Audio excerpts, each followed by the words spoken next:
Hi there. Today my Ask Gucci is what are some of the fall recipes I look forward to making. And I have to say I love this season, this time of year for cooking and learning new recipes, trying out new recipes. So The Cliff is an amazing restaurant that I've been lucky enough to go to in Barbados. Oh, I miss travel. So this looks delicious to me. Doesn't that look so good? Grilled portobello mushroom salad with asparagus and white truffle vinaigrette. Okay, so I am really looking forward to making that. And then of course, the incredible Gwyneth Paltrow, The Clean Plate.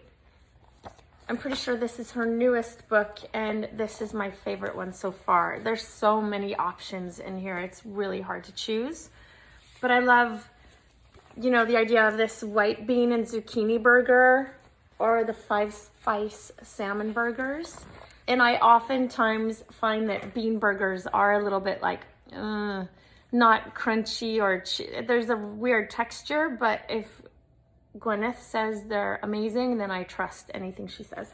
And I like that preparation. Look how delicious does that look without a bun, just on, you know, lettuce cup with some pickle and avocado and a little bit of a vegan mayo maybe. I mean, I could find a million in this cookbook. Literally, look at kale aglio olio.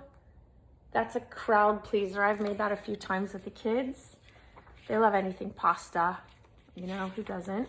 Then I like this Jamie Oliver 5-ingredient.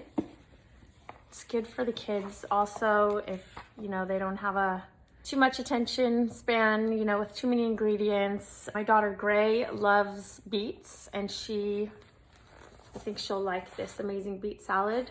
She doesn't eat cheese, but she can skip the cheese. You can do it on the side. And I like the simplicity of 5 ingredients. Gnarly garlic Brussels looks incredible. And then lastly, Jessica Seinfeld food swings. I don't eat meat.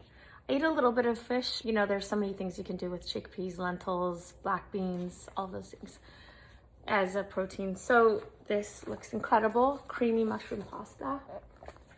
Jessica, oof, so yummy in the fall when you want that kind of comfort food. Okay, so those are some of the recipes I look forward to making.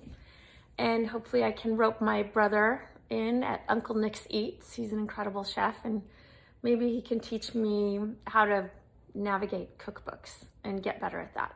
If you have any tips, you guys, which, you know, your favorite recipes are, what you're excited about making, and if you have any tips for learning a new recipe and not feeling like it's overwhelming. I feel like these books that I've chosen are quite simplistic and approachable. You know, they're not intimidating. Thanks for watching, and I'd love to hear your favorite recipes. Okay, bye.